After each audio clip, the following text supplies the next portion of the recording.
সম্মানিত হাজিরিন, আজকে সংক্ষিপ্ত জুম্মার খুতবার বিষয় আমরা নির্ধারণ করতেছি মৃত্যু থেকে কবর পর্যন্ত কি করণীয়, কি করতে হয়। আমরা এই বিষয়টি সংক্ষিপ্তভাবে দেখার চেষ্টা করব ইনশাআল্লাহ। আমা তৌফিক ইল্লা বিল্লাহ, আলাইহি তাওয়াক্কালতু ওয়া ইলাইহি উনীব। সম্মানিত হাজিরিন, মৃত্যু এমন একটি বস্তু যা থেকে কেউ রেহাই পেতে পারবে না। আল্লাহ রাব্বুল আলামিন বলছেন, কুল্লু নাফসিন যায়িকাতুল মাউত, প্রত্যেক প্রাণীকেই মৃত্যুর স্বাদ গ্রহণ করতে হবে। আল্লাহ রাব্বুল আলামিন এছাড়া বলছেন, আইনামা তাকুনু ইদরিকুমুল মাউত, তোমরা যেখানেই থাকো না কেন মৃত্যু তোমাদেরকে পাবেই। মৃত্যুর আগ মুহূর্তে অনেক মানুষ আশ করতে পারে, আমরা আশ করতে পারি। এই আশ করার ক্ষমতা আল্লাহ পাক রব্বুল আলামিন আমাদেরকে দিয়েছেন। ক্ষমতা কে দিয়েছেন? আল্লাহ দিয়েছেন। তাই আমরা আশ করতে পারি যে এই মানুষটা হয়তোবা আর বাঁচবে না, কিন্তু একেবারেই গ্যারান্টি দিয়ে আমরা বলতে পারি না কেউ যে এ আর বাঁচবে না, এরকম বলতে পারি না। হয়তোবা আর বাঁচবে না, বাঁচার সম্ভাবনা খুবই কম আছে। এরকম দেখলে কিছু কিছু জীর্ণ শীর্ণ মানুষকে দেখলে, মুমূর্ষু ব্যক্তিকে দেখলে বোঝা যায়, তাই না? বোঝা যায়। সেজন্য আগ মুহূর্তে কিছু করণীয় আছে। আমরা আমাদের সমাজে দেখতে পাই, যখন কোনো মানুষ পড়ে থাকা অবস্থায় যে মৃত্যুর গড়গড়া এসে যাচ্ছে, ঠিক ওই সময়টা আমরা দেখতে পাই আমাদের সমাজে মানুষেরা, এক শ্রেণীর মানুষেরা কি করে? কোরআন তেলাওয়াত করে। ওই মুমূর্ষু ব্যক্তির শিওরে গিয়ে সূরা ইয়াসিন তেলাওয়াত করে। আপনারা জানেন না বিষয়? সূরা ইয়াসিন তেলাওয়াত করে। এই সূরা ইয়াসিন যে তেলাওয়াত করে, মুমূর্ষু ব্যক্তির পাশে গিয়ে একটা হাদিস রয়েছে, এই হাদিসটা সহিহ নয়, এই হাদিসটা জয়ীফ হাদিস। মিশকাত হাদিস নম্বর 1622 আল্লাহ রাসূল সাল্লাল্লাহু আলাইহি সাল্লাম থেকে বর্ণিত হয়েছে। ওখানে আল্লাহ রাসূল সাল্লাল্লাহু আলাইহি সাল্লামের নামেই আসছে যে তিনি সূরা ইয়াসিন পড়তে বলেছেন, কিন্তু এই হাদিসটা কি নয়? সহিহ নয়, এটা কি? জয়ীফ। আর আরও যেটা করে সেটা হলো যে আমাদের সমাজে আমরা দেখতে পাই যে মুমূর্ষু ব্যক্তির শিওরে চতুর্পাশে বসে কোরআন তেলাওয়াত করতে থাকে। এমনকি ছোট্ট ছোট্ট বাচ্চাদেরকে যারা হেফজ করে, এই বাচ্চাদেরকে দাওয়াত করে আনিয়ে তাদের দিয়ে কোরআন তেলাওয়াত করায়। ওই মুমূর্ষু ব্যক্তির শিওরে বসিয়ে কোরআন তেলাওয়াত করায়। আমি একদিন গিয়েছিলাম, আমি তখনও পর্যন্ত ইসলাম সম্পর্কে অতটা জ্ঞান আমার ছিল না। আমি কেবল দাখিল পাশ করে আলেম ভর্তি হয়েছি। ঠিক ওই মুহূর্তে একজন হাফেজের সাথে আমার পরিচয় হয়। সে হাফেজ সবসময় আমার সাথে সময় দিত, এইখানে ওখানে যাইতাম আমরা। একদিন হঠাৎ করে বলল, ভাই চলেন, একজন ব্যক্তি অসুস্থ আছে, কোরআন খতম করতে যেতে হবে। তার যে ছাত্ররা ছিল সে ছাত্রদেরকে নিয়ে সে গেল, আমিও গেলাম সাথে। যাওয়ার পরে আমাদেরকে একটা পৃষ্ঠা ভাগ করে দিল, এক একজনের এক এক পৃষ্ঠা ভাগ করে দিল যে তুমি এই পৃষ্ঠাগুলো পড়বা, তুমি এই পৃষ্ঠাগুলো পড়বা। আমাকে বললো, ভাই আপনি এই পৃষ্ঠাগুলো পড়বেন। তো ঠিক আছে, পড়লাম। কেমন পড়েছে? বাস্তব অভিজ্ঞতায় কেমন পড়েছে, এখান থেকে একটু আর ওখান থেকে একটু, যে খ্যাপসে খ্যাপসে পড়ে ওটা শেষ করেছে। ওই যেটুকু দিয়েছে ওইটুকু শেষ করেছে। শেষ করলো। শেষ করার পরে খুব সুন্দর খাবার দাবার দিল। বিশাল ব্যাপার সে খাবার দাবার খাইলাম। খাওয়ার পরে আমাদের হাতে আবার টাকা দিল। ওই হাফেজ সাহেবের হাতে দেখলাম যে অনেকগুলি টাকা দিল। তা থেকে আমাদের সবার ওই সময়ে, এটা ছিল 2012 সালের ঘটনা, 12-13 মাঝামাঝি। তো ওই সময়ে আমাদের হাতে 200 করে টাকা আবার দিল। মানে সব ছাত্রের হাতে 200 করে টাকা দিল, আমারও 200 টাকা দিল। আর যেগুলো ছিল হাফেজ সাহেব নিল। এই যে মুমূর্ষু ব্যক্তির শিওরে বসে কোরআন তেলাওয়াত করালো, নেকির আশায়, সওয়াবের আশায়, ওই যে মুমূর্ষু ব্যক্তি ওর কিছু উপকারের আশায়, এই যে একটা বিধান আমরা তৈরি করে নিলাম, পৃথিবীর জমিনে এর কোনো দলিল নাই, কিন্তু চলছে আমাদের সমাজে। আল্লাহ রাসূল সাল্লাল্লাহু আলাইহি সাল্লাম কি বলেছেন? মুমূর্ষু ব্যক্তির শিওরে গিয়ে তোমরা করবে তালকিন করবে। তোমরা কি করবে? তালকিন করবে। তালকিন কি? তালকিন হলো, আল্লাহ রাসূল সাল্লাল্লাহু আলাইহি সাল্লাম বলছেন, যখন তোমরা কোনো মুমূর্ষু ব্যক্তির শিওরে যাবে, সামনে যাবে, তখন তোমরা পড়তে থাকবে লা ইলাহা ইল্লাল্লাহ, এই তালকিন দিতে থাকবে। তালকিন বলতে বারবার ওটা বলতে হবে তার সামনে, যেন সে মুখ থেকে একবার হলেও বলতে পারে যে লা ইলাহা ইল্লাল্লাহ। এই তালকিনটা তোমরা দিবে, এটা বলেছেন রাসূল মুহাম্মদ সাল্লাল্লাহু আলাইহি সাল্লাম। এটা বাদ দিয়ে আজকে আমরা কি করছি? আজকে আমরা সূরা ইয়াসিন তেলাওয়াত করছি, জয়ীফ হাদিস, আর কোনো হাদিসই নেই। আমরা কি করছি? ওই মুমূর্ষু ব্যক্তির উপকারের স্বার্থে আমরা আমাদের সমাজের মানুষেরা কি করছে?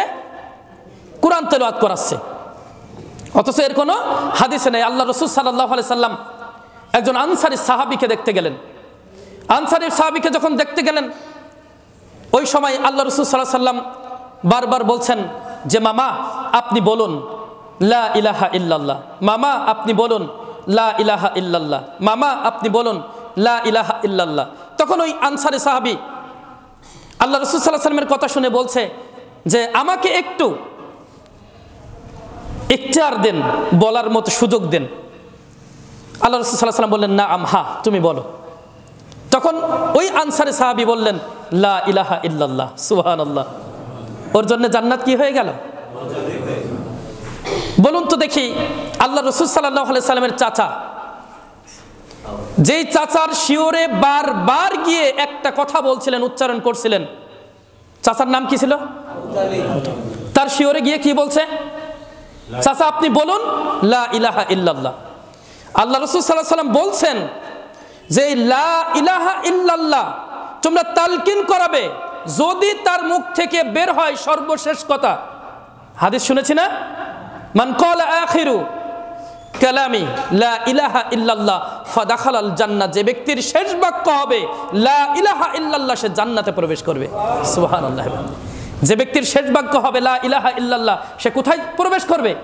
জান্নাতে প্রবেশ করবে। এজন্য আল্লাহ রাসূল সাল্লাল্লাহু আলাইহি সাল্লাম বলেছেন যে মুমূর্ষু ব্যক্তির কাছে গিয়ে, শিওরে গিয়ে বারবার এই তালকিন করতে থাকো লা ইলাহা ইল্লাল্লাহ, লা ইলাহা ইল্লাল্লাহ। তবে তাকে জোরাজোরি করা যাবে না। অনেক মানুষ এমন রয়েছে, রাগী মানুষ আছে না? রাগী মানুষ অনেক গালি দেয়, এরকম আছে না? অনেক মানুষ দেখা যাচ্ছে ওর বারবার বলতে বলছে, ও রাগ করে গালি দিল লা ইলাহা ইল্লাল্লাহর বদলে, তাই না? আর ওই অবস্থায় সে মৃত্যুবরণ করলো, কেমন হবে? সুতরাং তাকে জোরাজোরি করা যাবে না, তার সামনে বলতে হবে এবং তাকে বলতে হবে, দুই একবার বলেন। যদি সে বলে স্বেচ্ছায় আলহামদুলিল্লাহ, আর যদি না বলে তার কপাল সে পড়ালো, তাই কিনা?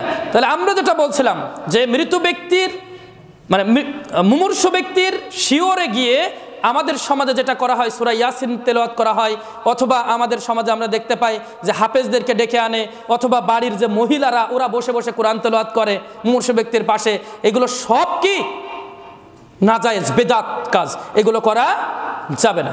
আমাদের কি করতে হবে? তালকিন করাতে হবে লা ইলাহা ইল্লাল্লাহ, এই তালকিন করাতে হবে।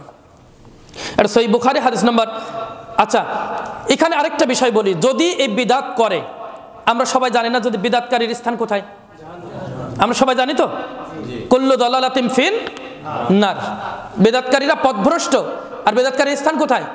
সুতরাং জেনে শুনে আমরা বিদাতের সাথে সম্পৃক্ত হব না। আরো আমাদেরকে দেখতে হবে যে আল্লাহ রাসূল সাল্লাল্লাহু আলাইহি সাল্লাম ওইখানে ওই বিষয়গুলো দিয়েছেন কিনা, তাই না?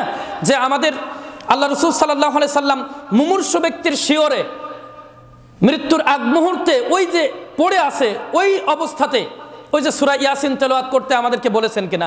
আমরা হাদিস পাচ্ছি কিন্তু ওইটা সহিহ হাদিস পাচ্ছি না। আবার আমরা কোনো হাদিসই পাচ্ছি না কিসের? যে কোরআন তেলাওয়াত করবে ও ওনাকে ঘিরে ওনার মাথার সামনে গিয়ে, ওনার মুখের সামনে গিয়ে কোরআন তেলাওয়াত করবে, এরকম কোনো হাদিসে আমরা পাচ্ছি না। বা আল্লাহ রাসূল সাল্লাল্লাহু আলাইহি সাল্লাম থেকে কোনো প্রকার, সাহাবা একরাম থেকে কোনো প্রকার দলিল আমরা পাচ্ছি না। আর যেটা আল্লাহ রাসূল সাল্লাল্লাহু আলাইহি সাল্লাম করেননি, বলেননি, সেটা কি হবে? মান আহদাসা ফি আমরিনা হাযা মা লাইসা ফিহি ফাহুয়া রাদ, যে ব্যক্তি এমন আমল করলো যা আমাদের শরীয়তের মধ্যে নাই, এমন কিছুর অনুপ্রবেশ ঘটালো ফাহুয়া রদ্দুন, সেটা প্রত্যাখ্যাত, সেটা বাতিল হিসাবে গণ্য হবে। বাতিল হিসাবে গণ্য হবেই তো। আর জেনে শুনে যদি কেউ করে, বেদাত শোনার পরেও যদি কেউ এই আমল করে, তাহলে ও কোথায় যাবে? তখনও জাহান্নামে যাবে। ও না জানার আগে যদি করে থাকে সেটা ভিন্ন বিষয়, কিন্তু জেনেছে এটা বেদাত, জানার পরে যদি করে তাহলে কোথায় যাবে? সে জাহান্নামে যাবে। প্রিয় উপস্থিতি, এরপরে এটা ছিল হচ্ছে মৃত্যুর আগ মুহূর্তের করণীয়। আমাদের কি করতে হবে? তালকিন করাতে হবে লা ইলাহা ইল্লাল্লাহ। মৃত্যুবরণ করেছে, এবার মৃত্যুবরণ করার সাথে সাথে আমাদের সমাজের মানুষেরা কি করে? মৃত্যুবরণ করার সাথে সাথে আমাদের সমাজের মানুষেরা আমরা দেখতে পাই যেটা, যে নিকট আত্মীয়রা কান্নাকাটি করে জোরে, তাই না? জোরে কান্নাকাটি করে, বুক চাপড়ায়, চুল ছেড়ে, আছে না এরকম?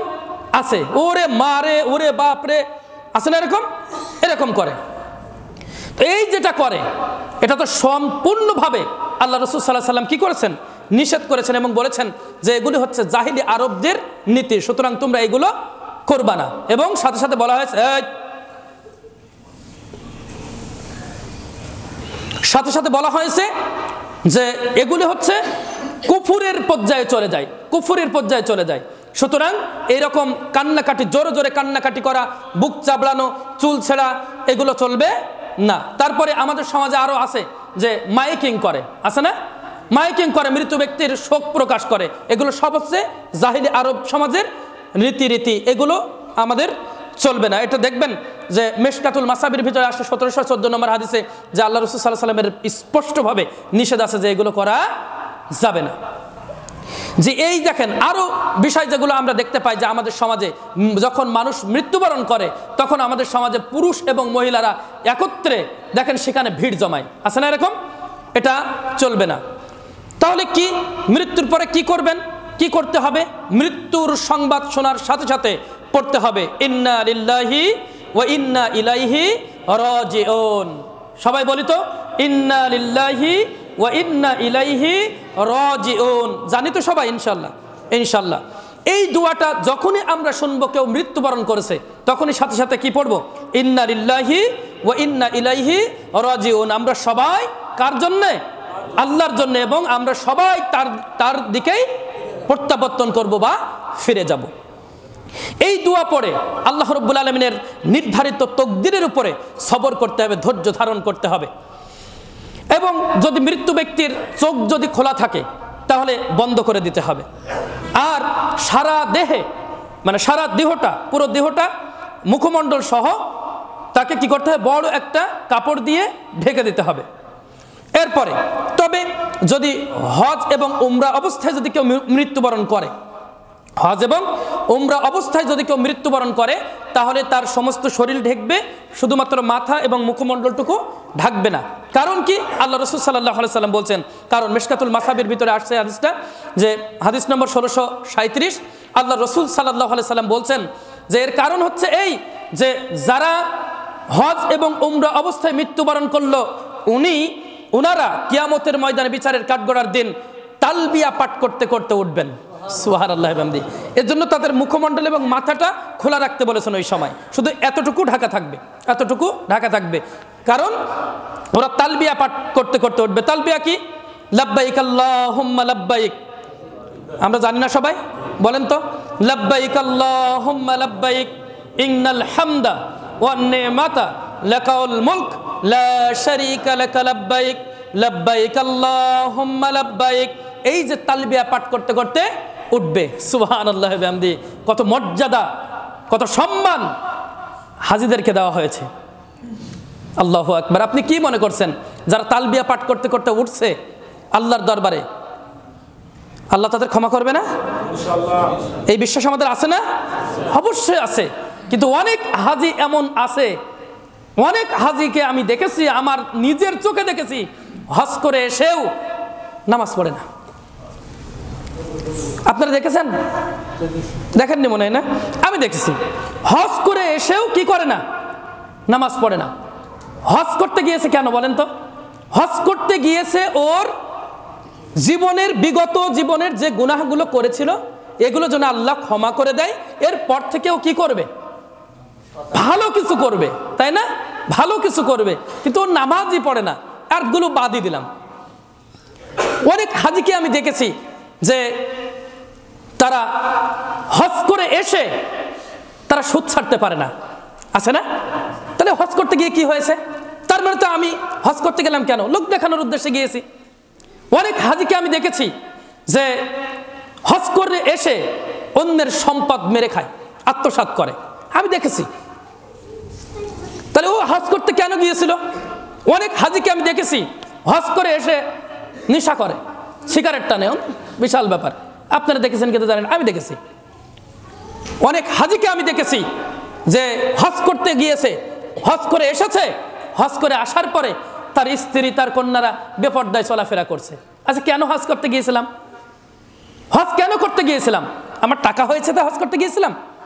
ভাবুন তো, হজ করতে কেন গিয়েছিলাম? এই যে 5 লাখ টাকা 10 লাখ টাকা খরচ করে আমরা যাচ্ছি, কেন যাচ্ছি? আমি কেন যাচ্ছি? অনেক হাজিকে আমি দেখেছি যে তারা শিরিক বিদাত ছাড়তে পারে না। অনেক হাজিকে দেখেছি শিরিক বিদাত করে হজ করে এসে। তাই কেন আমি গিয়েছিলাম? কি হাজিদের কি সম্মান, কি মর্যাদা, যে আল্লাহ রাসূল সাল্লাল্লাহু আলাইহি সাল্লাম বলছেন যে যখন একজন হাজি হজ করে ফিরে আসে তাকে মাসুম বাচ্চা শিশুর ন্যায় করে দেওয়া হয়। সুবহানাল্লাহ, কি ফজিলত বলেন তো। আর ওই অবস্থা যদি ও মৃত্যুবরণ করে তাহলে ও কি করবে? ও কিয়ামতের ময়দানে বিচারের কাঠগড়ার দিন ও তালবিয়া পাঠ করতে করতে উঠবে। সুবহানাল্লাহ, কি মর্যাদা, কি ফজিলত। কিন্তু আমরা কি করছি? আমরা যাচ্ছি, আমাদের টাকা হয়েছে তো আমরা যাচ্ছি, আর এসে ভালো কাজ করার নামে আর খবর আমাদের নাই। অথচ আমাদের কি করণীয় ছিল? আমরা আগে দেখেছি, আপনারা দেখেছেন কি জানি না, আগে যারা হজ করতে যেত, হজ করে এসে বাজারে গিয়ে তরকারির দাম দরদাম করতো না। আপনারা দেখেছেন কি তা আমি জানি না। বাজারে গিয়ে কি করতো না? এটা কি নিষেধ আছে? তার মানে ও কি করতে চাই? মানে ও যেন কোনো রকম কথা কাটাকাটিও না হয়, তার মাধ্যমে যেন কোনো রকম ওই ভাইটা যেন কষ্টও না পায়। বোঝেন না বিষয়টা? মানে কেন করতো ওটা? কিন্তু আজকে আমরা আমাদের সমাজে কি দেখতে পাচ্ছি? হাজিরা হজ করতে যাচ্ছে, হজ করে এসে দুনিয়ার এমন কোনো খারাপ কাজ নেই যে করছে না, দুনিয়ার এমন কোনো খারাপ কাজ নেই করছে না, ও হজ করতে যাচ্ছে। কি হচ্ছে হজ করতে গিয়ে? হজ করতে গেলাম মানে আমি আমার জীবনের গুনাহগুলো ক্ষমা করে নিলাম, আর বাকি জীবনটা যে চলবো আমার জীবনে যেন আর কোনো গুনাহের ছাপ না পড়ে। তা কি করছি আমরা, প্রিয় হাজিরিন? তাহলে মৃত্যু ব্যক্তি যারা মৃত্যুবরণ করবে, সাথে সাথে তাদের কি করতে হবে? চোখটা বন্ধ করে দিতে হবে, এরপরে সারা দেহটা কাপড় দিয়ে ঢেকে দিতে হবে। আর যারা হজ করতে যাবে তাদের সারা দেহ কাপড় দিয়ে ঢেকা থাকবে, শুধু মুখমণ্ডল মাথাটা তাদের খোলা থাকবে। মৃত্যুর এই সময় মাইয়েতের নিকট আত্মীয়রা একটা দোয়া পড়বে। সেই দোয়াটা কি? সেই দোয়াটা হচ্ছে আল্লাহুম্মা আজিরনি ফি মুসিবাতি ওয়া আখলিফ লি খায়রিম মিনহা, যে হে আল্লাহ, আমাকে এই বিপদে ধৈর্য ধারণ করার মতো তৌফিক দান করুন এবং আমাকে এর বিনিময়ে উত্তম প্রতিদান আমাকে দান করুন। ধৈর্য ধারণ করার বিনিময়ে যখন কেউ মারা যাবে তখন উচ্চস্বরের কান্নাকাটি নয়, নিকটাত্মীয়দের কান্নাকাটি আসবে, কান্না আসবে, কিন্তু কিভাবে নয়? উচ্চস্বরে কান্নাকাটি নয়, বিলাপ করে কান্নাকাটি নয়। ওটা কাদের নীতি বলেছেন আল্লাহ রাসূল সাল্লাল্লাহু আলাইহি ওয়াসাল্লাম? মুশরিকদের নীতি বলেছেন। সুতরাং এটা চলবে না। এটা মিশকাতুল মাসাবি হাদিস নম্বর 1618 নম্বর হাদিসে আসছে। প্রিয় হাজির, এরপরে মৃত্যুর পরে যা করণীয়, সময় সংক্ষিপ্তভাবে বলছি, একটু ধরে নিয়েন।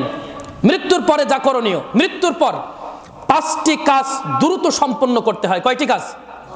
মৃত্যুর পর কয়টি কাজ দ্রুত সম্পন্ন করতে হয়? 5টি। এক নম্বর হচ্ছে গোসল দেওয়া। মৃত্যুকে কি করতে হবে? 1 নম্বর গোসল দিতে হবে। 2 নম্বর হচ্ছে কাফন পরানো। তৃতীয় নম্বর হচ্ছে জানাজা দেওয়া। 4র্থ নম্বর জানাজা বহন করা। 5ম নম্বর হচ্ছে দাফন বা কবরস্থ করা।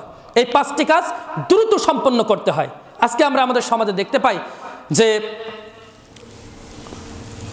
সকাল 10টার সময় মৃত্যুবরণ করেছে, রাত 10টার সময় মৃত্যুবরণ করেছে, দুপুর 2টার সময় জানাজা শুরু হয়। আছে না এরকম? কেন? এই যে জোহরের সময় অনেক মানুষ হবে, এই মানুষদেরকে দিয়ে জানাজা করাবে, এজন্য না। যদি কোনো সমস্যা থাকে, দেখা যাচ্ছে অনেক দূরের থেকে অনেকে নিকট আত্মীয় থাকে, বা ছেলে থাকে বা বাবা থাকে, হ্যাঁ, এরকম থাকে না, অনেক দূরে, দূর থেকে আসতে একটু সময় লাগছে সেটা ভিন্ন বিষয়, কিন্তু অনেক মানুষ জানাজায় অংশগ্রহণ করবে তাই অমুক সময় দেব, এরকম করবেন না। যত দ্রুত সম্ভব কি করতে হবে, জানাজায় পড়াতে হবে, জানাজা পড়িয়ে তাকে দাফন দিতে হবে। আল্লাহ রাসূল সাল্লাল্লাহু আলাইহি ওয়াসাল্লাম বলছেন হাদিসের ভিতরে যেগুলো আসছে যে 3টা কাতার দেওয়া সুন্নাত। কয়টা কাতার? 3টা কাতার দেওয়া সুন্নাহ, উত্তম। এই 3টা কাতার যদি 4 জন হয়, ইমাম থাকবে প্রথমে, যদি ধরেন 4 জন মুসল্লি আর একজন ইমাম, ইমাম থাকবে কোথায়, সামনে, আর দুইজন করে 2টা কাতার দিবে পিছে, তাহলে কয়টা কাতার হয়ে গেল? 3 কাতার হয়ে গেল। এইরকম 3টা কাতার দিবে। 3টা কাতার যখন দিল সুন্নাত, এটা উত্তম। যদি মানুষই না থাকে তাহলে একাকি দিবে, বুঝেন, কিন্তু দ্রুত তার দাফনটা সম্পন্ন করতে হবে, তার কবরস্থটা সম্পন্ন করতে হবে। রাসূলুল্লাহ সাল্লাল্লাহু আলাইহি সাল্লাম বলছেন আশিউ বিল জানাজা, যে তোমরা জানাজা করো, করে দ্রুত লাশ দাফন করো, জানাজা করে দ্রুত লাশ দাফন করো। কেননা মৃত ব্যক্তি যদি ভালো হয় তাহলে তোমরা ভালোকে দ্রুত কবরে দাও, ও জান্নাতের সুঘ্রাণ পেতে থাক। সুবহানাল্লাহ, দ্রুত দাও, মানে এর সারমর্মটা বললাম যে দ্রুত কবরে দাও। কেন? ভালো মানুষ ও দুনিয়ায় থাকবে, কেন? জান্নাতের কি করতে থাকবে? সুঘ্রাণ পেতে থাক। আর যদি সে মন্দ হয়, খারাপ হয়, তাহলে ওই মন্দ ব্যক্তিকে তোমরা তোমাদের কাঁধে রাখবে, কেন? তোমাদের কাঁধ থেকে দ্রুত নামিয়ে দাও। ও আজীবন ভালো কাজ করেনি, ওর রাখবা কি জন্য? দ্রুত ওর কবরে দিয়ে দাও, ওর ফল ভোগ করতে থাকো। সেজন্য মৃত ব্যক্তিকে দ্রুত কি করতে হবে? দাফনের ব্যবস্থা করতে হবে। মিশকাতুল মাসাবি হাদিস নম্বর 1646 নম্বর হাদিসে এটা আসছে।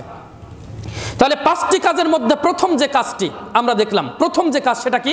গোসল দেওয়া, তাই না? প্রথম যে কাজটি আমরা দেখলাম গোসল দেওয়া। এই যে গোসল দেওয়া, গোসল যিনি দিবেন 2টি শর্ত তার থাকতে হবে। 2টা শর্তের বিনিময়ে সে গোসল দিতে পারবে। এক নম্বর শর্ত হচ্ছে সিরেফ আল্লাহর সন্তুষ্টির জন্য গোসল দিবে। সিরেফ কিসের জন্য? আল্লাহর সন্তুষ্টির জন্য গোসল দিবে।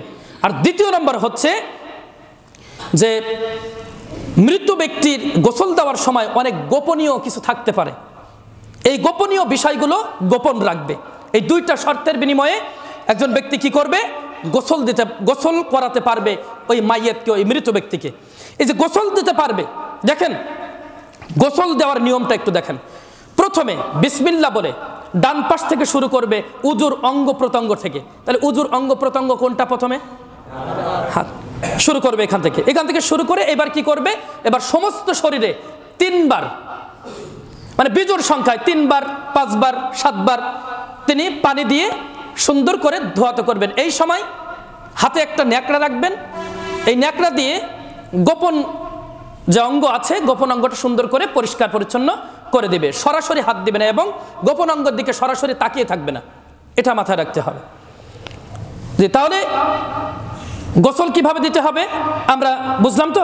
এরপরে সুগন্ধি, কর্পূরযুক্ত বা কোনো রকম কোনো সুগন্ধি তাকে দিতে হবে। যদি পুরুষ হয় ওই পর্যন্তই শেষ। এবার যদি মহিলা হয় তাহলে তার সমস্ত চুল খুলে দিতে হবে, সমস্ত চুল খুলে দিয়ে 3টি মানে বেনি করতে হবে, মাথার চুল বেনি করে 3 ভাগে ভাগ করতে হবে, 3 ভাগে ভাগ করে পেছন দিকে ছেড়ে দিতে হবে। এটা হচ্ছে মহিলাদের কিভাবে গোসলের পরে কি করবেন। এরপরে যদি এই গোসলটা এই 2টি শর্তের বিনিময়ে করে, 1 কি? আল্লাহর সন্তুষ্টি, 2 কি? তার গোপন বিষয়গুলি গোপন রাখবে। আমাদের এখানে গোসল করায় কারা আছে না? কয়টা হাত দেখি কারা গোসল করায়? আলহামদুলিল্লাহ, 1 জন, 2 জন, 3 জন, আলহামদুলিল্লাহ। আর আছে কেউ? আলহামদুলিল্লাহ। আপনাদের জন্য একটা সুখবর আছে। সুখবর হচ্ছে এই, আল্লাহর নবী, বিশ্ব নবী জনাবে মুহাম্মদ রাসূলুল্লাহ সাল্লাল্লাহু আলাইহি সাল্লাম বলছেন যে ব্যক্তি সিরেফ আল্লাহর সন্তুষ্টির জন্য কোনো মাইয়াতকে গোসল করালো, আল্লাহ রাব্বুল আলামিন তাকে 40 বার ক্ষমা করেন। সুবহানাল্লাহ। একবার নয়, 2 বার নয়, 3 বার নয়, কতবার? 40 বার। একবার ক্ষমা করলে তো পারেন। তার মানে আল্লাহ পাক রব্বুল আলামিন আপনাকে বোঝাতে চাচ্ছেন যে আপনি যদি আল্লাহর সন্তুষ্টির জন্য ঈমানের সাথে যদি কোনো মাইয়াতকে যদি গোসল করান, আপনার জান্নাত ঠেকায় কে? সুবহানাল্লাহ। আপনাকে কয়বার ক্ষমা করেন? 40 বার ক্ষমা করেন। সৈয়াদ তারগিব হাদিস নম্বর 3492-তে আসছে। এরপরে আসেন দ্বিতীয় নম্বর। তাহলে প্রথম নম্বরে আমরা দেখলাম মৃত ব্যক্তিকে দ্রুত কি করতে হবে? গোসল দিতে হবে, গোসল, প্রথম গোসল। দ্বিতীয় নম্বরে হচ্ছে কাফন পরাতে হবে। গোসলের পরপরই কি? কাফন। এবার কাফন পরাবে। আমাদের সমাজে আমরা দেখতে পাচ্ছি যে কাফন পরাচ্ছে, পুরুষের 3 কাপড় দিচ্ছে আর মহিলার 5 কাপড় দিচ্ছে। পুরুষের 3 কাপড় আর মহিলার 5 কাপড়। 5 কাপড়ের যে হাদিসটা আসছে, এই হাদিসটা কি? জয়ীফ। আবু দাউদের ভিতরে আসছে হাদিস নম্বর 3157। এই হাদিসটা কি? জয়ীফ, দুর্বল হাদিস। আর 3 কাপড়ের যে হাদিস আসছে, যে আল্লাহ রসুল সাল্লাল্লাহু আলাইহি সাল্লামকেও 3 কাপড়ে দেওয়া হয়েছে। আল্লাহ রসুল সাল্লাল্লাহু আলাইহি সাল্লামের সময় যারা মৃত্যুবরণ করেছে তাদেরকেও 3 কাপড়ে কাফন দেওয়া হয়েছে। মিশকাতুল মাসাবি এবং বুখারী দুইটাতে আসছে। বুখারী হাদিস নম্বর 1264, মিশকাত হাদিস নম্বর 1635। আল্লাহ রসুল সাল্লাল্লাহু আলাইহি সাল্লাম সহ ওই সময় যারা মৃত্যুবরণ করেছে সবাইকে কয় কাপড়ে দেওয়া হয়েছে? 3 কাপড়ে। এখানে পুরুষ এবং মহিলা সবাইরে 3 কাপড়ে কি করতে হবে? কাফন দিতে হবে। কিভাবে সেটা একটু বলি। এইটাই সমস্যা আমাদের, যে আমরা জানি না। আমরা তো জানি 3 কাপড়ে, কিন্তু কিভাবে দিতে হবে? 3 কাপড়। একটা হচ্ছে তহবন্দ বা লুঙ্গি যেটা বলে, এই নাভির উপর থেকে নিয়ে একেবারে কি পা পর্যন্ত একটা। দ্বিতীয়টা হচ্ছে কামিজ বা জামা। জামা থাকবে একটা। জামা এই গলা থেকে নিয়ে, জামা তো অনেক প্রকার আছে, লম্বা আপনি যতটুকু লম্বা আপনি নিতে পারেন, সমস্যা নেই। 3 নম্বরে, তৃতীয় নম্বর যে কাপড়টা হবে, এই কাপড়টা পুরো শরীরটা ঢাকা থাকবে। বড় একটা কাপড় থাকবে, ওটা দিয়ে পুরো শরীরটা ঢেকে দিতে হবে। আমরা বুঝতে পারছি তো ইনশাল্লাহ? ইনশাল্লাহ। এখন থেকে আমরা সবাই পারবো না এটা করতে? গোসলের পরে কাফন পরাতে আমরা সবাই পারবো না ইনশাল্লাহ? ইনশাল্লাহ। এরপরে আমাদের এটা যারা করবে, কাফনের কাপড় যারা পরাবে, এদের সম্পর্কে একটা সুখবর শুনি। আল্লাহ পাক রব্বুল আলামিন কি সুখবর দিচ্ছেন আল্লাহ রাসূল সাল্লাল্লাহু আলাইহি ওয়াসাল্লামের মাধ্যমে, যে এই কাফনের কাপড় যখন পরাবে, এই পরাবে কি সাদা সুতি ও সাধারণ মানের কাপড় দিয়ে কি করবে? কাপড় পরাবে। এই যারা পরাচ্ছে, আল্লাহ রাসূল সাল্লাল্লাহু আলাইহি ওয়াসাল্লাম বলছেন যে কিয়ামতের দিন জান্নাতের মিহি ও মোটা রেশমের কাপড় আল্লাহ পাক রব্বুল আলামিন তাকে পরাবেন। সুবহানাল্লাহ। কত ফজিলত, কত সুখবর। হ্যাঁ, যারা গোসল করাবে তাদের জন্য কি আল্লাহ 40 বার ক্ষমা করবে তাদের। আর যারা কাফন পরাবে, তার মানে গোসল যিনি করায় বেশিরভাগই তিনিই কি করে? কাফন পরায়। তাহলে দুইটাকে একত্রিত করলে আপনি বুঝুন তো দেখি এদের মর্যাদা কত। আল্লাহু আকবার, আল্লাহু আকবার।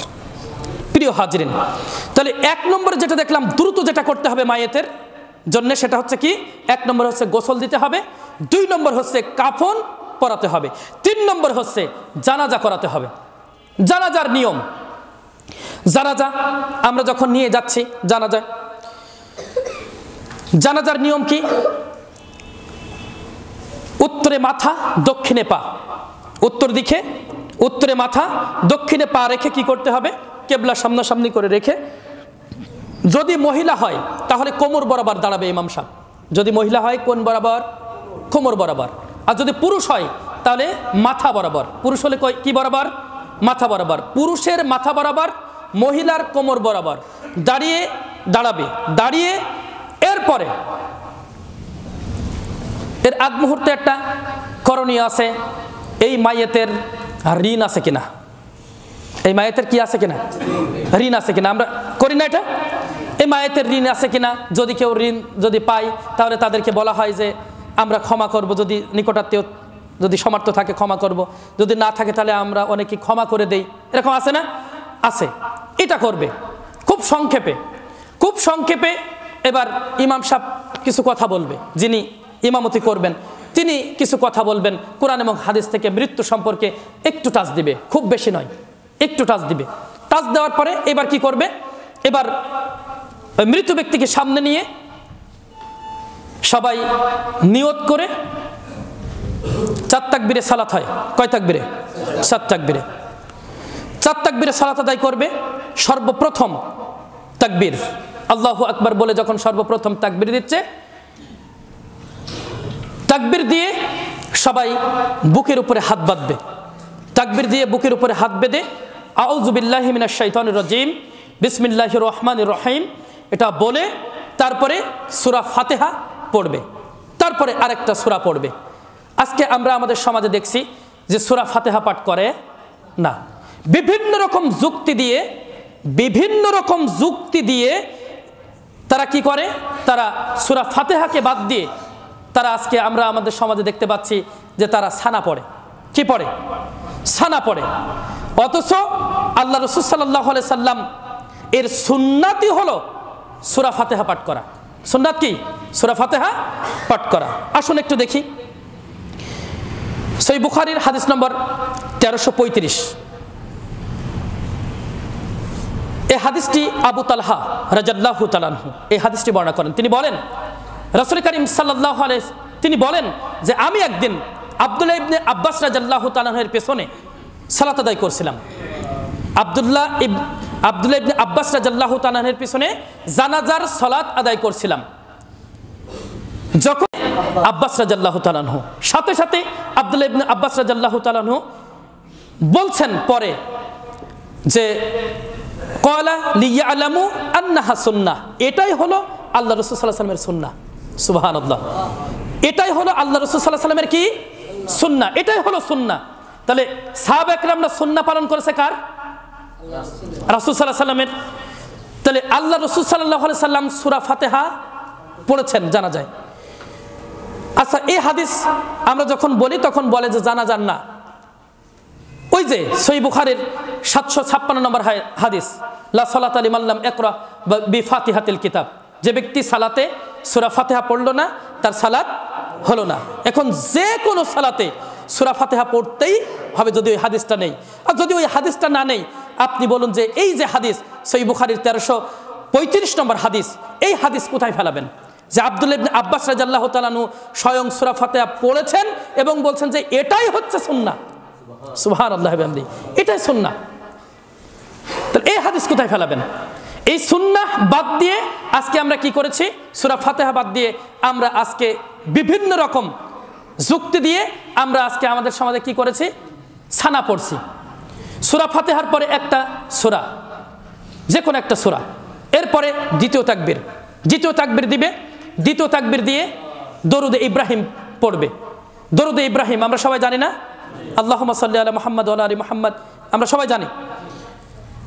এরপরে তৃতীয় তাকবীর দিয়ে মাইয়েতের জন্য খালেস নিয়তে দোয়া করা। মাইয়েতের জন্য দোয়া করা, অনেকগুলি দোয়া আছে। তার ভিতর থেকে এখানে মাথায় রাখবেন যে অনেকে না জেনে শুধুমাত্র দোয়া মুখস্থ করে রেখেছে, পড়তেই থাকে না। জানাজা অনেক বেশি বড় করা যায় না, অনেক লং করা যায় না, জানাজা খুব সংক্ষেপে করতে হয়, বুঝছেন? এজন্য একটা দোয়া আপনার জন্য যথেষ্ট। প্রথমে যে পড়ি না আমরা আল্লাহুম্মা গফিরিল মুমিনাতি আল্লাহুম্মা গফিরিল হাইয়িনা ওয়া মাইয়িতিনা ওয়া শাহিদিনা, এটা পড়ি না আমরা। তো এইটা পড়লাম, একটা দোয়া আপনার জন্য যথেষ্ট। যদি আপনি পড়তে চান আরো একটা, তাহলে আরো একটা পড়েন, বেশি পড়েন না। বুঝছেন কিনা বিষয়টা? মানে অতিরিক্ত করবেন না। জানাজা সংক্ষেপ করতে হবে, দ্রুত ওনাকে দাফনের ব্যবস্থা করতে বলেছেন আল্লাহ রাসূল সাল্লাল্লাহু আলাইহি ওয়াসাল্লাম। এর জন্য জানাজাটাও সংক্ষিপ্ত করতে হবে। এরপরে চতুর্থ তাকবীর দিয়ে ডাইনে একবার সালাম আর বামে একবার সালাম। কিন্তু ডাইনে একবার সালাম ফেরালেও যথেষ্ট হয়ে যায়, জানাজার সালাত যথেষ্ট হয়ে যায়। এখানে জানাজার সালাত জোরেও পড়া যায়, মানে সরবেও পড়ে যায়, আবার কি নীরবেও পড়া যায়, আস্তে আস্তেও পড়া যায়। জানাজার সালাত দুইভাবে পড়া যায়, মানে উচ্চ স্বরেও পড়া যায়, আবার কি নিম্ন স্বরেও পড়া যায়। জানাজার সালাত কেমন হবে আমরা কি বুঝতে পারছি? ইনশাআল্লাহ। এবার আসেন, জানাজার সালাত যখন শেষ হয়ে গেল, চতুর্থ নম্বর এবার কি? জানাজা বহন, মানে দ্রুত যেটা করতে হয়। আমরা কিন্তু আলোচনা করছি কি মৃত্যুর পর 5টি কাজ দ্রুত সম্পন্ন করতে হয়। তার ভিতরে 1 নম্বর আমরা দেখলাম গোসল দেওয়া, 2 নম্বর আমরা দেখলাম কাফন পরানো, 3 নম্বর আমরা দেখলাম জানাজা পড়া। চতুর্থ নম্বরে যেটা, সেটা হচ্ছে এই যে জানাজা বহন করা। যখন জানাজা বহন করবে, জানাজা যখন বহন করে নিয়ে যাচ্ছে, ওই সময় আমরা দেখতে পাই বিভিন্ন রকমের দোয়া পাঠ করতে করতে যায় মানুষ, তাই না? বিভিন্ন রকমের দোয়া। তার ভিতরে বেশিরভাগ মানুষ দেখে লা ইলাহা ইল্লাল্লাহ পড়ে, লা ইলাহা ইল্লাল্লাহু মুহাম্মাদুর রাসূলুল্লাহ এই পড়তে যায়, হ্যাঁ, বা লা ইলাহা ইল্লাল্লাহ পড়তে যায়। এই যে বিভিন্ন রকম দোয়া যে পড়তে যায়, এর কোনো ভিত্তি নেই, মাথায় নেন, এর কোনো ভিত্তি নেই। যেটা করতে হবে একদম গুরুগম্ভীরভাবে মৃত্যুকে স্মরণ করে ওই লাশের পেছনে পেছনে, তাও দ্রুত না, ধীর গতিতে যেতে হবে, ধীর গতিতে যেতে হবে। মাথাটা নিচু থাকবে, মাথা উপরে থাকলেও সমস্যা নাই, কিন্তু আপনাকে মৃত্যুকে স্মরণ করার জন্য বলা হচ্ছে। সালাফগঞ্জ বলছেন মাথাটা নিচু করে গুরু গম্ভীরভাবে ওই মৃত্যুকে স্মরণ করে আস্তে আস্তে আস্তে আস্তে আস্তে আস্তে মায়েতের সামনে, মায়েতের পেছনে পেছনে পেছনে পেছনে যেতে হবে। বুঝতে পারছি কিনা? আর যারা তার নিকটাত্মীয় থাকবে তারা ওই খাটিয়া চারপাশে 4টা খাটিয়া ধরবে, এভাবে করে যাবে। তবে শুধু পেছনে নয়, ডান পাশে বাম পাশেও প্রয়োজনে থাকতে পারে, কিন্তু পেছনে যাওয়াটাই কি উত্তম, এবং হেঁটে যাওয়াটাই উত্তম। কারণ আল্লাহ রাসূল সাল্লাল্লাহু আলাইহি ওয়াসাল্লাম বলছেন যে ওই যখন মাইয়িতকে নিয়ে যাওয়া হচ্ছে, মুসল্লিরা যে সবাই হেঁটে যাচ্ছে না মানুষেরা, এই সাথে সাথে ফেরেশতারাও হেঁটে যান। সুবহানাল্লাহ, সুবহানাল্লাহ। হ্যাঁ, ওই সময় একটা কথা বলতে পারেন যে অমুক এই ব্যক্তি এত ভালো ছিল, মানে তার যে ভালো আমলগুলো আছে ওই ভালো আমলগুলো আপনি কি করবেন, বারবার বলতে থাকবেন। খারাপ যেগুলো আছে, দিকগুলো আছে, ওইগুলো বলবেন না, ওইগুলো বলবেন না। কি করবেন, ভালো যে দিকগুলো আছে ওইগুলো বলবেন। কারণ ওই সময় ফেরেশতারা আমিন আমিন বলতে থাকে, আর আল্লাহ রাসূল সাল্লাল্লাহু আলাইহি ওয়াসাল্লাম বলছেন যে ফেরেশতারা আমিন বলে, যেটা আমিন বলে ওইটাই কবুল করা হয়, যেটা আমিন বলে ওইটাই কবুল করা হয়। তাহলে কি করতে হবে, ভালো যেটা সেটা আল্লাহ রাসূল সাল্লাল্লাহু আলাইহি ওয়াসাল্লাম বলতে বলেছেন। যত প্রকার বদমানুষ হোক না কেন, ওই বদটা মানে ও যে খারাপ কাজ করতো ওই খারাপ কাজটা উল্লেখ করা যাবে না। ভালো যে কাজগুলো আছে, একটা মানুষের সব তো খারাপ না, সব খারাপ। যে মুসলমান তার কি সব খারাপ? কিছু ভালো দিক তার কি আছে, তাই ভালো দিকটা। এরপরে যখন যাচ্ছে কবরস্থ করতে, কবরে নিয়ে যাবে, এটা 5 নম্বর। 5 নম্বরে দ্রুত কি করতে হবে, দাফন দিতে হবে। সময় হয়ে গিয়েছে, আমরা সংক্ষেপে দেখি। যখন কবরে নিয়ে যাচ্ছে, এই বসো, তোমরা বসো, দ্রুত বসো। যখন কবরে নিয়ে যাচ্ছে, এটা আমরা দেখলাম কবরস্থ করবে। এবার যখন কবরটা খুললো, যারা যারা কি করলো, কবরটা খুললো। কবর খোঁড়ে কে কে এখানে দেখে একটু হাত উঁচু করেন। কবর খোঁড়ে কে কে? একটা সুখবর আছে, আলহামদুলিল্লাহ। এইগুলো আর কেউ নেই? আপনারা কবর খোঁড়ার কাজে অংশগ্রহণ করবেন সবাই ইনশাআল্লাহ। যার যতটুকু মানে সময় যদি পান তাহলে সেখানে যাওয়ার চেষ্টা করবেন। কারণ দেখেন আল্লাহ রাসূল সাল্লাল্লাহু আলাইহি সাল্লাম বলছেন যে যে ব্যক্তি কবর খননের কাজ করে সির্ফ আল্লাহর সন্তুষ্টির জন্য। কিসের জন্য? আমাদের সমাজে কবর খুঁড়তে যায় অনেক মানুষ এরকম আছে যে খেতে দেবে তাই একশ্বাস আছে না, খেতে দিবে, টাকা দিবে তাই। না, এই নীতি বাদ দিয়ে দিতে হবে। সির্ফ আল্লাহর সন্তুষ্টির জন্য কি করবে, কবরটা খনন করবে। যারা সির্ফ আল্লাহর সন্তুষ্টির জন্য কবর খনন করবে, আল্লাহর নবী, বিশ্বনবী জনাবে মুহাম্মদ রাসূলুল্লাহ সাল্লাল্লাহু আলাইহি সাল্লাম বলছেন আল্লাহ রাব্বুল আলামিন তাকে কিয়ামত পর্যন্ত পুরস্কার দিতে থাকবেন। কত বড় ফজিলত, কত বড় ফজিলত। বেটা এখন তো হাত উঠাইছে অনেকে, আমি আর এখন লজ্জা দিতে চাচ্ছি না। যারা হাত উঠাইছেন আপনাদেরকে বলবো এতটুকু, নামাজ ঠিক রাখেন। নামাজ যদি ঠিক রাখেন আর কবর যদি খনন করেন, জান্নাত আপনার ঠেকাইকে, জান্নাত আপনার ঠেকাইকে। নামাজ পড়েন। আর আরেকটা বিষয় বলো, নিষিদ্ধদ্রব্য জিনিস যারা খান, কবর করতে গিয়ে নিষিদ্ধদ্রব্য জিনিস ছেড়ে দেন, দেখেন আপনার জান্নাত ঠেকাইকে। আল্লাহ রাসূল সাল্লাল্লাহু আলাইহি সাল্লাম কি বলেছেন বলেন তো? আল্লাহ রাব্বুল আলামিন কি করবেন, যে আল্লাহ রাব্বুল আলামিন তাকে কিয়ামত পর্যন্ত কি করবেন, পুরস্কার দিতে থাকবেন। আর সেই পুরস্কার সম্পর্কে শুনবেন, আল্লাহ রাসূল সাল্লাল্লাহু আলাইহি সাল্লাম বলছেন সেই পুরস্কারটা হবে জান্নাতে একটা বাড়ির সমপরিমাণ। তাহলে কিয়ামত পর্যন্ত পুরস্কার দিতে থাকবেন, আপনি বুঝছেন? তার মানে আপনি যদি আল্লাহর সন্তুষ্টির জন্য যদি কবর করেন, আপনার জান্নাত ঠেকায় কে? আল্লাহু আকবার। এজন্য কবর খুঁড়তে যাবেন আপনারা, সময় হলে, সময় পেলেই কবর খুঁড়বেন, সহযোগিতা করবেন ইনশাআল্লাহ। প্রিয় হাজিরিন, এরপর যখন কবরে যখন রাখা হচ্ছে, পায়ের দিক থেকে তাকে কবরে নামাবেন। মাইয়িতকে কোথার দিক থেকে? পায়ের দিক থেকে কবরে নামাবেন। কবরে যারা নামাবে তারা কারা? ওই শ্রেণীর মানুষেরা, ওরাই কবরে নামাতে পারবে না যারা বেনামাজি। 1 নম্বর শর্ত কি? যারা বেনামাজি ওরা কবরে নামাতে পারবে না। 2 নম্বর হচ্ছে ওই গত রাতে রাত থেকে শুরু করে একেবারে ওই দাফন পর্যন্ত, কবরস্থ পর্যন্ত, এর ভিতরে স্ত্রী সহবাস করেনি যে সে দাফন দিতে পারবে, ওই লাশকে নামাতে পারবে। যদি কেউ স্ত্রী সহবাস করে থাকে এর ভিতরে, তাহলে সে দাফন করতে পারবে না। বুঝছি কিনা আমরা? এই দুইটা শর্ত। আর অবশ্যই তো মুসলিম হওয়া লাগবে, এটা তো আর বলতে হচ্ছে না, অবশ্যই মুসলিম হওয়া লাগবে। যখন কবরে রাখা হচ্ছে একেবারে ডান কাত করে রেখে দিবেন। ডান কাতে, ওই যে দুইটা কবর তো দুই রকম হয় আমাদের সমাজে, যেটা পাশখুলি বলে একটা, আর একটা বাক্স কবর বলে। আমরা যেটা করি বেশিরভাগই বাক্স কবর করি, তাই না? দুইটাই জায়েজ আছে। পাশখুলি বলতে হচ্ছে ওই কবর যেটা বাক্স কবর করা হয়েছে, ওর বাম দিক থেকে আবার কি করা হয়, কাটা হয়, কেটে মাটি নিয়ে ওর ভিতরে ভরে দেওয়া হয় ডান কাত করে। এই একটা জায়েজ আছে, আর এটাও জায়েজ আছে। আমরা যেটা করি এটাও জায়েজ আছে। তবে মৃত ব্যক্তিকে এভাবে করে শুইয়ে, চিৎ করে শুইয়ে ডান দিকে মাথাটা ঘুরিয়ে দেন, এটা করবেন না। কি করবেন? সরাসরি ওই ঠেক দিবেন, ওই যে কবরে ঠেক দিয়ে ডান কাতি করে দিয়ে দিবেন। বিষয়টা বুঝতে কিনা আমরা? যারা কবরে নামাই তারা ওইটা করবেন, ডান কাতি করে দিয়ে দিবেন। যখন নামাচ্ছেন তখন কি বলবেন? বিসমিল্লাহি ওয়ালা মিল্লাতি, জানেন না আপনারা? যখন নামাচ্ছেন কবরে, তখন মাইয়েতকে যখন নামাচ্ছেন তখন কি বলবেন? বিসমিল্লাহি ওয়ালা মিল্লাতি রাসূলিল্লাহ, যে কি আল্লাহর নামে এবং আল্লাহ রাসূল সাল্লাল্লাহু আলাইহি সাল্লামের তরিকায় আমরা কবরে রেখে যাচ্ছি, তাই না? কিন্তু আজকে আমাদের সমাজে কি হয়? আমাদের তরিকা অনুযায়ী জানাজার নামাজ পড়েন, আল্লাহ রাসূল সাল্লাল্লাহু আলাইহি সাল্লামের তরিকা অনুযায়ী জানাজার নামাজ পড়েন না, আছে না? আর এই যে 2 দিন আগে যে জানাজা হয়ে গেল আমাদের এই পাশে, যে কি ভাই, মুশাররফ ভাইয়ের মায়ের জানাজা হয়ে গেল না?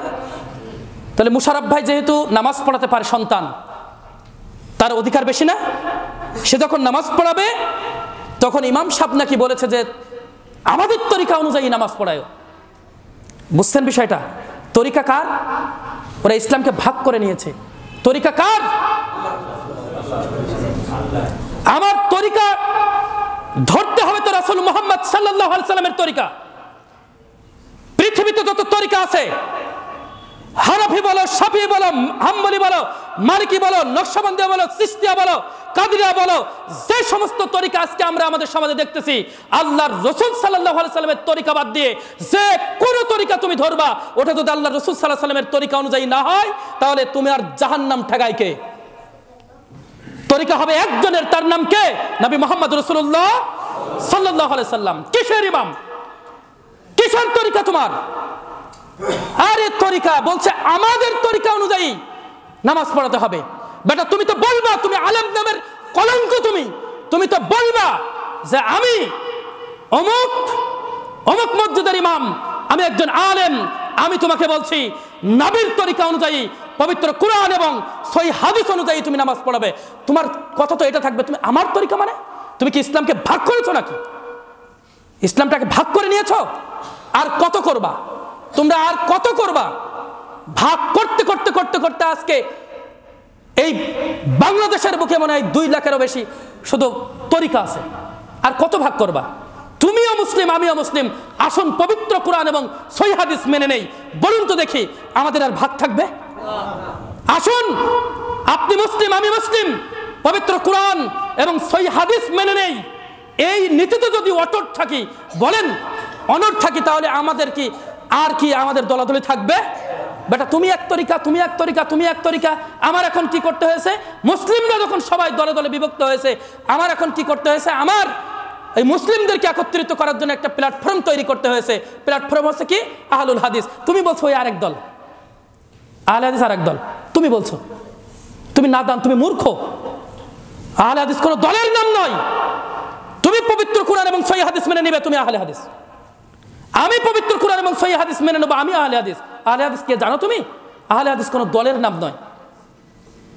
প্রিয় হাজিরিন, কোন তরিকা অনুযায়ী, কোন মানুষের বানোয়াট কোন থিওরি অনুযায়ী কারোর জীবন পরিচালিত হবে একজনের তরিকা অনুযায়ী আমাদের জীবন পরিচালিত করতে হবে। তিনি হলেন নবী মুহাম্মদ রাসূলুল্লাহ সাল্লাল্লাহু আলাইহি সাল্লাম। ওই যে তুমি বলো মাটি দেওয়ার সময় তুমি বলছো যে বিসমিল্লাহি ওয়া আলা মিল্লাতি রাসূলুল্লাহ, তুমি ওখানে বলো বিসমিল্লাহি ওয়া আলা মিল্লাতি ইমাম আবু হানিফা, বলো। তুমি যদি ইমাম আবু হানিফার তরিকা অনুযায়ী যদি করো, তুমি বলো তুমি রাসূল মুহাম্মদ সাল্লাল্লাহু আলাইহি ওয়াসাল্লামের তরিকা অনুযায়ী বলছো, আবার তুমি জানাজার সালাত আদায় করতেছো, তুমি মাইয়াতের কাফন করাচ্ছ, সবকিছু তুমি আল্লাহ রাসূল সাল্লাল্লাহু আলাইহি ওয়াসাল্লামের বিরোধিতা করে তুমি কি বোঝাতে চাচ্ছ মানুষের? কি বোঝাতে চাচ্ছ তোমরা? প্রথম থেকে শুনলেন না? প্রথম থেকে আমরা শুনছিলাম যে তাদের কি কত সমস্যা আছে, আমরা দেখছিলাম যে হাদিসে নাই, আবার হাদিসে আছে জয়ীফ, আবার হাদিসেই নাই, ওগুলো বানিয়ে বানিয়ে করছে। আমার তরিকা, প্রিয় হাজিরিন। এরপরে মাটি দেওয়ার সময় বিসমিল্লাহ বলে মাটি দেবে। কি বলে মাটি দেবে? বিসমিল্লাহ বলে মাটি দেবে। আর আজকে কি বলে মাটি দিচ্ছে? মিনহা খলাকনাকুম ওয়া ফিহা নুঈদুকুম ওয়া মিনহা নুখরিজুকুম তারাতান উখরা। আসো দেখাও তুমি একটা সহিহ হাদিস, আমার সামনে এসে দেখাও। কিয়ামত পর্যন্ত চ্যালেঞ্জ থাকবে, একটা সহিহ হাদিস দাও। নেই তো, কোনোদিন তো একটা সহিহ হাদিস দিতে পারলে না। শুধু বলো আহলে হাদিসরা ফিতনাবাজ। আহলে হাদিসরা কি করে? আহলে হাদিসরা তোমাদেরকে দেখিয়ে দেয় এটা পবিত্র কোরআন এবং সহিহ হাদিসে এটা আছে, ভাই এটা মান। এজন্য তুমি ফিতনাবাজ। তুমি এখন আহলে হাদিসদের কি করছো? এই যে গত সপ্তাহে একটা প্রোগ্রাম বন্ধ করেছে, এই গত মাসে 3টা প্রোগ্রাম বন্ধ করেছে আহলে হাদিসদের। কেন? ওদের শুধু ভুলগুলো ধরিয়ে দেওয়া হয়। বাট আহলে হাদিস কি একটু খোঁজ খবর নিয়ে দেখো না তুমি? তোমাকে আমি বলছি বিসমিল্লাহ বলে মাটি দিতে হবে। বিসমিল্লাহ বলে কি করতে হবে? মাটি দিতে হবে। মিনহা খলাকনাকুম ওয়া ফিহা নুঈদুকুম ওয়া মিনহা নুখরিজুকুম তারাতান উখরা। এই বলে তুমি মাটি দেবা। পৃথিবীর জমিনে একটা সহিহ হাদিস নেই। তোমার চলছে। এরপরে মাটি দেওয়ার পরে যখন মাটি দিবেন তখন বিসমিল্লাহ বলে মাথার দিক থেকে কি করবেন? পায়ের দিকে কি করবেন? 3 অঞ্জলি মাটি দিয়ে দিবেন। কোথা থেকে? মাথার দিক থেকে পায়ের দিকে ঢেলে দিবেন। 3 অঞ্জলি মাটি দিয়ে কবরটা হবে 1 বিঘাত পরিমাণ উঁচু। কয় বিঘাত পরিমাণ? 1 বিঘাত পরিমাণ উঁচু হবে, এর বেশি উঁচু করবেন না। 1 বিঘাত পরিমাণ উঁচু মাটি দেওয়ার পরে যখন আপনি চলে আসছেন, তখন আপনি বলবেন, যখন আপনি চলে আসছেন একদম শেষে, আল্লাহুম্মা গফির লাহু ওয়া সাব্বিতহু। রাসূল সাল্লাল্লাহু আলাইহি ওয়াসাল্লামের শেখানো দোয়া, আল্লাহুম্মা গফির লাহু ওয়া সাব্বিতহু। তুমি এটাকে বাদ দিয়ে, এটাকে তুলে দিয়ে আল্লাহুম্মা আমিন। পাইছো কোথায়? কিয়ামত পর্যন্ত সময় দিলাম ওইখানে।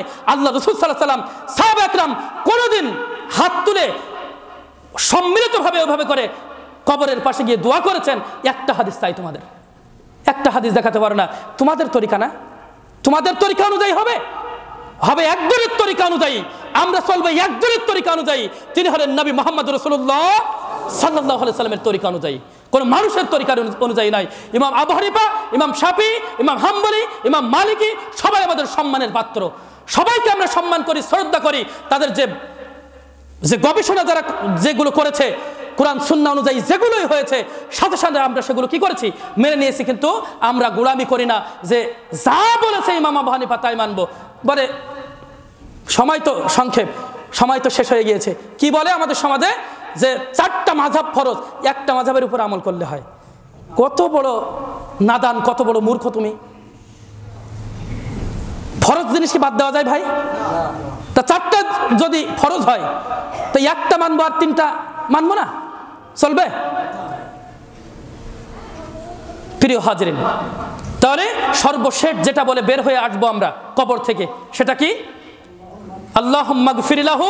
সবাই বলেন আল্লাহুম্মা গফির লাহু ওয়া সাব্বিতহু। হে আল্লাহ, তুমি তাকে ক্ষমা করো এবং তাকে তার প্রশ্ন উত্তর দেওয়ার জন্য দৃঢ় রাখো। এই দোয়া করে তারপরে বের হয়ে চলে আসবো। আল্লাহর নবী সাল্লাল্লাহু আলাইহি সাল্লাম বলছেন, যখন সে জানাজায় গেল এবং কবর দেওয়া শেষ করে বের হয়ে আসলো, তার জন্য 2 কিরাত সমপরিমাণ নেকি তার আমলনামায় লিপিবদ্ধ করে দেওয়া হয়। সুবহানাল্লাহি ওয়া বিহামদিহি। সেই নেকি কেমন? উহুদ পাহাড় সমপরিমাণ। সুবহানাল্লাহি ওয়া বিহামদিহি। একটা কিরাত কেমন? উহুদ পাহাড় সমপরিমাণ। সুবহানাল্লাহি ওয়া বিহামদিহি। আল্লাহ তাআলা আমাদের সকলকে এই যে আলোচনা করলাম, এই আলোচনা দিয়ে যেন উপকৃত করেন। আমরা বলি আল্লাহুম্মা আমিন।